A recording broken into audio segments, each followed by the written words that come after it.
Hi there, Sandra Wallace, the OCD Coach. This is part 2 of our mini-series on educating around what OCD is. So tonight's session, I wanted to focus on the types. If you haven't watched the previous session, go back and watch session 1. We covered the definition of OCD, the particular key elements of diagnosing OCD, risk factors, causes, and as well what it looks like overall with the type of obsessions and compulsions. And tonight I want to dive into the types of OCD. There's many different types. Usually when people talk about OCD, they'll say things like, oh, that's when people wash their hands a lot.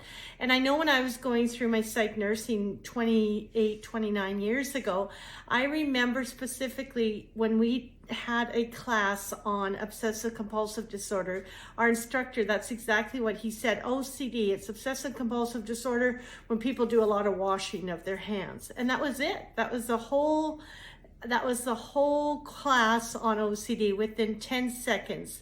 And there was nothing further talked about.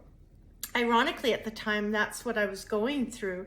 And I questioned whether it was OCD, but I didn't know enough about it to determine whether it was. So I think education is, I always say knowledge is potential power. It's not power unless we utilize it to our advantage, right? It's what we do with the knowledge.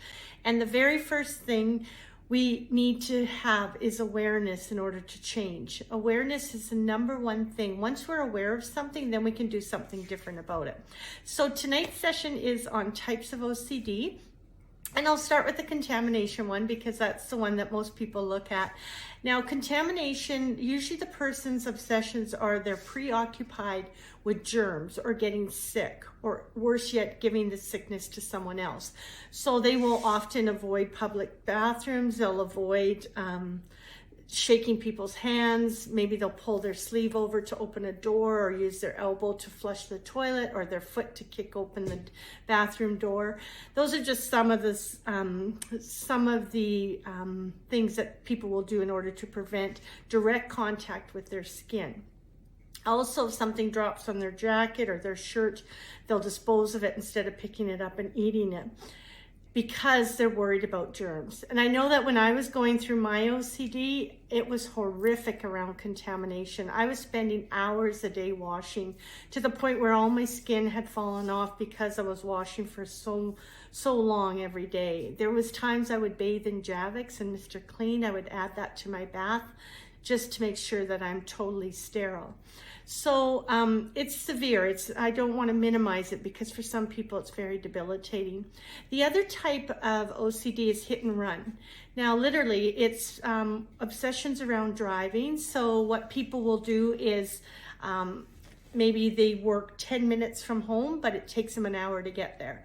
And the reason being is because they have to retrace their tracks. They're always worried that they hit a pedestrian or someone that was coming out of a car on the side of the road.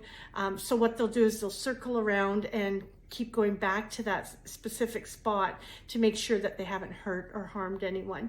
And maybe even go as far as looking under their vehicle. I know I did that a lot. Look for dent marks, blood marks, making sure that you didn't harm anybody while driving the vehicle. Now, this one can be very time consuming and people avoid. The thing about OCD is if it causes us too much anxiety, we'll avoid it altogether. So there was a period of my life where I didn't drive for years. And that is very, it's not empowering in the sense that you have to depend on other people to get you places. So I really want to hit home that OCD affects so many aspects of our life if we allow it in and allow it to be present. So I hope this mini series really opens your mind up to understanding how much of an impact OCD can have on a person, and not only the person themselves, but everybody that lives with them, everybody that maybe lives in the house or is spending time with that person. It can be debilitating for them too. So we never want to lose sight of the people that love us the most. They need to know where their limitations lie, and also to be able to get support. Okay, so the next one, let's talk about checking. Checking is another type of obsession. around dangers, and also around fear of something catastrophic happening. So if they're not checking their stove, not checking their lights, not checking their outlets, they often will think around the theme of obsessions where something bad will happen, a fire, someone will die in a fire in home, or the faucets are left on, it will flood.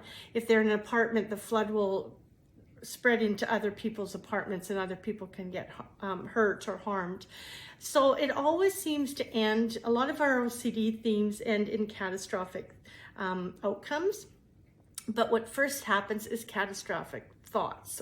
It's our thoughts that get us going and make us feel compelled to do the compulsion to bring down that anxiety. But again, remember, I always say the anxiety may come down, but it's always temporary, and then something else will come into the person's mind in the form of an obsession, and that whole vicious cycle starts all over again. Harm OCD is another one. So people will be worried that they will harm others, maybe push them off the sidewalk or at a corner at a light as you're walking across. They might feel like their obsessions are, their thoughts are, what if I just push that person and push them into oncoming traffic? Or what if I punch the window out in this store? Or what if I poke someone's tire? Or I'm driving over the bridge and I veer off to the side and go over the bridge. There's so many different intrusive thoughts. A lot around, I'm noticing a lot of people with postpartum. There's postpartum anxiety, postpartum depression, and OCD also can be triggered after having given birth. And some of these intrusive thoughts can be around harming their baby or harming their little ones. So they avoid. Remember, avoidance is a big part of our life. So they will avoid being alone with their baby when they want to really be bonding with that child. That child means the most to them. They don't want to have these thoughts. And the key factor with all obsessions, they're very disturbing. And the reason they're disturbing is because that person is not like that. That morally and ethically, they would never want to do any of the things that we're talking about. But it's the OCD that's come out to play full out. And so their OCD is telling them this with their thoughts. So therefore, if you think of it long enough, you start to believe it, right? So as a coach, I try to really separate the thought action fusion, because what happens is a person has a thought, immediately they're bound to it, and there's that thought action fusion happening. Because I think it, therefore I am. So what I do as a coach is I help bridge that gap far enough that those two strong magnetic forces are no longer able to come together. And if we can get that gap far enough, think of two magnets. If they're far enough apart, there's no way of them coming back together. So that's one of the main principles when I'm working with people, is that thought action fusion. We've got to allow the thought in without responding with a compulsion. So another form is symmetry. So having everything lined up in a systematic way, maybe everything alphabetically, our colors in the closet are coordinated in such a color code way. At work or on our desk, we might have pens lined up a certain way. All the cans in the pantry turned a certain way alphabetically, or all facing the front label. There's various ways that we can put symmetry into our household and into our workplace. Another form of OCD is intrusive thoughts. So the harm OCD is harming, but we also have the intrusive thoughts where we feel, and they're usually around violence, sexual, or losing control in some way. So thinking that they're going to bring harm to other people. Another one that I have seen quite a bit of more recently is ROCD, relationship OCD. Now, relationship OCD comes in two forms. You either feel that you may cheat on your loved one or significant other, or that they may cheat on you. And within those two different themes, there's a variety of things that can happen. So for example, if you're worried that your partner is going to cheat on you, you may be tracking them. You may be checking their phone. You might be Googling different things about relationships, around relationships. A lot of the time is occupied.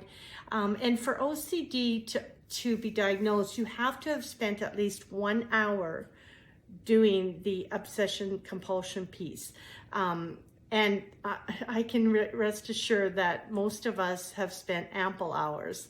We can spend, I have clients that spend 6 to 8 hours a day researching, checking on things, Googling to make sure that they don't have this illness.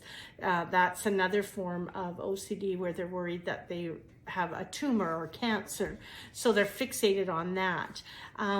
Now with relationship OCD, the themes can work opposite. So the one I just described, or the other one is doubting whether you love your partner, or maybe you've become homosexual. You feel like you're now attracted to the same sex, or you may be thinking your friend's partner is much better. Why couldn't my partner be more like them?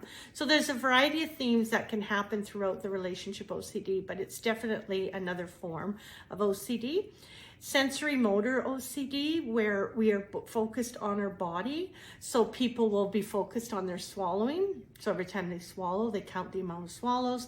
They might be checking their pulse. They might be checking their heartbeat, especially at night when they're at rest. They might be laying there and feeling their heart and counting the beats. So they're preoccupied with that. Or when they swallow, they're mindful of every movement that's going on throughout their body.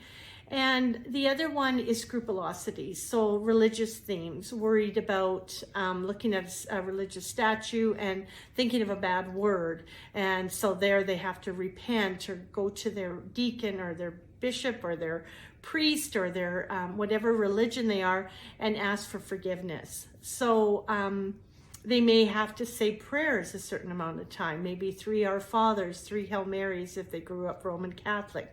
So a lot of themes around the religious themes. So there's, as you can see, there's many types of OCD, but I just wanted to give you pretty much the basic,